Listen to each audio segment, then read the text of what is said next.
বাংলাদেশ জিতুক হারুক, দলের প্রতি সমর্থন সবসময় থাকবে। মালদ্বীপ এমন টিম না যে আপনার অস্ট্রেলিয়া টিমের মতো না। আমরা এই ম্যাচটা আমরা ডিজার্ভ করি উইন করার জন্য। যদি আমাদের প্লেয়াররা যেহেতু ঘরের মাঠে আমাদের ম্যাচ, যদি স্বাভাবিক খেলা যদি খেলতে পারে, ইনশাল্লাহ আমরা আজকে ম্যাচ উইন করতে পারবো। অনেক বেশি ভালো লাগতেছে, কিন্তু একটা বিষয়ে একটু আছে, মেয়েদের খেলার সময় যেরকম অনেক বেশি দর্শক হয়, অনেকক্ষণ ধরে আছি তো, মানে এত বেশি দর্শক দেখতেছি না। আসলে আমি বুঝতে পারতেছি না ছেলেদের খেলায় কেন তাদের এত অনীহা। আসলে সবসময় ক্রিকেট খেলাটা দেখা হয়, কিন্তু বাংলাদেশের ফুটবল খেলাটা খুব কম দেখা হয়, দেখছি।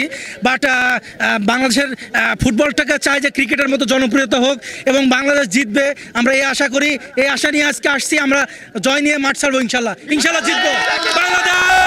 আমি আশা করছি যে আজকে পুরো দেশবাসীর কাছে আমি দোয়া চেয়ে নিচ্ছি আগে ভাগে, কারণ আমার ছোট ভাই ন্যাশনাল টিমে খেলতেছে, ওর নাম হচ্ছে জনি।